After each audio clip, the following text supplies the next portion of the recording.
ఈరోజు thousands of flights have been cancelled. Who has to hold this responsibility now? ఏమనుకుంటున్నారు passengers అంటే? విజయవాడ నుంచి హైదరాబాద్ పోవాలంటే ఈరోజు ఫ్లైట్ కాస్ట్ 18,000. హైదరాబాద్ నుంచి ఢిల్లీ పోవాలంటే, విజయవాడ నుంచి ఢిల్లీ పోవాలంటే 50,000. ఆఫ్టర్ ఆల్ 7,000 4,000 ఉన్నటువంటి కాస్టు 50,000కి వెళ్ళిపోయింది. సరే, అయినా సరే ప్యాసింజర్స్ కొని వస్తే ఎయిర్పోర్ట్లో గంటలు రోజులు తరబడిన తర్వాత ఫ్లైట్ ఫెయిల్డ్ అని వస్తుంది, లేకపోతే క్యాన్సిల్డ్ అని వస్తూ ఉంది. ఎవరు ప్యాసింజర్స్ ఎందుకు ఊరుకుంటారు? సో కాబట్టి పైలట్స్ చెప్పేది ఏంటంటే, ఇండిగో దగ్గర ఉన్నటువంటి పైలట్స్ వాళ్ళ యూనియన్స్ చెప్పేది, ఇండిగో యాజమాన్యం కావాలని డీజీసీఏ కొత్త రూల్స్ పెడితే ఈ విధంగా ఫ్లైట్స్ ఆపేసి ప్యాసింజర్స్ గాలికి పోనివ్వండి. Aviation minister and IndiGo management ఇద్దరు కుమ్మక్కైపోయి భారతదేశ విమానయాన సర్వీసులకి, లేకపోతే ఆ ప్యాసింజర్స్ మొత్తం పరువు తీయటానికి సిద్ధపడిపోయి వీళ్ళిద్దరూ కొలాబరేట్ అయిపోయి, పైలట్స్ తక్కువ ఉన్నారు, క్రూ తక్కువ ఉంది, కొత్త రూల్స్ ప్రకారం మేము ఎక్కువ మంది రిక్రూట్ చేసుకోవాలి, ఎక్కువ మంది రిక్రూట్ చేసుకుంటే మేము డబ్బు పెట్టాలి, మా దగ్గర అంత డబ్బు లేదు, కాబట్టి డీజీసీఏ కొత్త రూల్స్ని, సేఫ్టీ రూల్స్ని విత్డ్రా చేసుకునేదాకా మేము స్ట్రైక్ చేస్తామని, లేకపోతే ఈ ఫ్లైట్స్ని ఈ విధంగా నడుపుతాం, ఎవడేం చేస్తాడో చూద్దాం అన్నట్టుగా చేస్తున్నట్టు ఒక ప్రయత్నంలో భాగమని పైలట్స్ అండ్ దేర్ యూనియన్ చెప్తున్నట్టు అభిప్రాయం. ఇది మా అభిప్రాయం కాదు, కొత్త నాటకం. ఎందుకు చెప్తున్నారు? నువ్వు సరైనటువంటి ఎయిర్లైన్స్ కాంపిటీషన్ లేకుండా, హెల్తీ కాంపిటీషన్ లేకుండా ఇండియాలో, భారతదేశంలో ఎయిర్లైన్స్ ఇండిగోకి అప్పచెప్పేశారు. ఇండిగో యాజమాన్యం అనిల్ అంబానీ లాగా, లేకపోతే ఇంకొకరిలాగా భారతదేశ రాజకీయాలను ఏ విధంగా ప్రభావితం చేస్తున్నారో ఎయిర్లైన్స్ను కూడా వీళ్ళే ప్రభావితం చేస్తున్నారు. వాళ్ళతోటి తెలుగుదేశం మినిస్టరు కుమ్మక్కైపోయాడు. ప్యాసింజర్స్ ఏం కావాలి? ఎమర్జెన్సీ ఉన్న ప్యాసింజర్స్ ఏం కావాలి? సో ఎఫ్డిటిఎల్ చెప్పినట్టుగా, కొత్త రూల్స్ వచ్చినట్టుగా, టైం లిమిటేషన్స్ ఇవన్నీ అడ్జస్ట్మెంట్ చేసుకోలేక వీళ్ళు చేస్తున్న నాటకం let passengers go to hell, వాళ్ళు ఏమైనా పోయినాడు మాకు అనవసరం.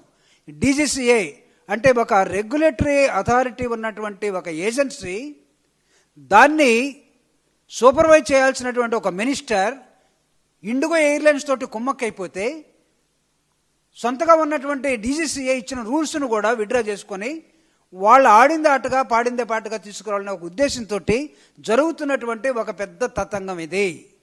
దయచేసి ప్రజలు, ప్యాసింజర్స్ చాలామంది అర్థం చేసుకోవాలి. నేను ఇందాక చెప్పినట్టుగా కావేరీ ట్రావెల్స్ లాగా, సారీ కావేరీ ట్రావెల్స్ పేరు ఎందుకు తీసుకున్నా అంటే ఇది అందరికీ తెలిసింది కాబట్టి, ప్రైవేట్ ట్రావెల్స్ లాగా డ్రైవర్ని ఎడాపెడా వాయించేస్తే వాడేం చేస్తాడు? వాడికి నిద్ర సరిగా లేకపోతే వాడేం చేస్తాడు? పైలట్ పరిస్థితి కూడా అదే. ఇక్కడ కండక్టర్ ఏం చేస్తాడు? సరిగా ఎఫిషియెంట్గా పనిచేయలేడు. క్రూ పరిస్థితి కూడా ఇదే.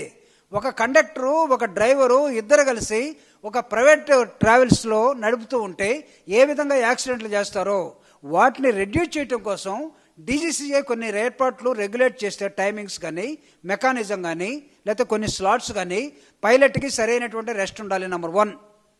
నెంబర్ 2, పైలట్కి రెస్ట్ లేకపోతే స్ట్రెస్ ఫీల్ అవుతాడు. స్ట్రెస్ ఫీల్ అయిన తర్వాత పైలట్ డ్రైవింగ్లో ఏమవుతుందో తెలియదు. కాబట్టి ఇట్ లీడ్స్ ఇన్వేరియబుల్లీ యాక్సిడెంట్. కొన్ని యాక్సిడెంట్లు ఆ విధంగా జరిగాయి. కాబట్టి ఇంటర్నేషనల్ స్టాండర్డ్లో భారతదేశ విమానయాన సర్వీసులు కూడా నడపాలంటే ఈ రూల్స్ ఉండాల్సిందే. 2, క్రూ సరిగా లేదు, రెస్పాన్సిబుల్ క్రూ ఉండాలి, లేకపోతే లెజిటిమేట్గా ఉండాలి. ఈ లెజిటిమేట్గా లేకపోతే ఇబ్బందులు అవుతాయి. ఇవన్నీ వీళ్ళు తీసుకొచ్చిన తర్వాత వాటిని కోఆర్డినేట్ చేసి డిపార్ట్మెంట్ తరపున, ఇండిగో తరపున వీళ్ళందరికీ యాక్టివేట్ చేయాల్సిన మినిస్టర్ ఇక్కడ రీల్స్ తీసుకుంటూ కూర్చున్నాడు అక్కడ భోగాపురం ఎయిర్పోర్ట్లో. అది జగన్మోహన్ రెడ్డి గారు స్థలం ఇచ్చారు, ఎయిర్పోర్ట్ నడుస్తూనే ఉంది. అక్కడ పోయినప్పుడల్లా అక్కడి నుంచి డ్రోన్స్ రావటం, తల మీద టోపీ పెట్టుకోవటం, సినిమా హీరోలాగా ఉండటం, మాట్లాడటం, రీల్స్ వదిలేయటం. అహ్మదాబాద్ ఎయిర్పోర్ట్లో యాక్సిడెంట్ జరిగితే ఈయన రీల్స్ కోసం చేసే ప్రయత్నాలు. రామ్మోహన్ నాయుడు చేస్తున్న రీల్స్ అన్నీ కూడా ఎలా ఉన్నాయంటే, నువ్వు డీజీసీఏ రూల్స్ని మిగతా ఎయిర్లైన్స్ తోటి కోఆర్డినేట్ చేసుకొని భారతదేశ విమానయాన సర్వీసు క్వాలిఫైడ్గా ఉండటం కోసం, బ్రహ్మాండంగా ఉండటం కోసం, నెంబర్ 1గా ఉండటం కోసం, స్కిల్ని డెవలప్ చేయడం కోసం వాడాల్సినటువంటి no review meetings at all. నెలల తరబడి క్రితం డీజీసీఏ కొన్ని రూల్స్, గైడ్లైన్స్ ఇచ్చేస్తే వాటిని పట్టించుకోకుండా గాలికి వదిలేసి మొండిగా ఉన్నటువంటి ఈ ఇండిగో మేనేజ్మెంట్ ఏదైతే ఉందో డీజీసీఏ దిగొచ్చేదాకా వీళ్ళ విమానాలను కూడా సర్వీసులను క్యాన్సిల్ చేసి పడేశారు. అంటే ప్యాసింజర్స్ ఏమైపోతారో తెలియదు.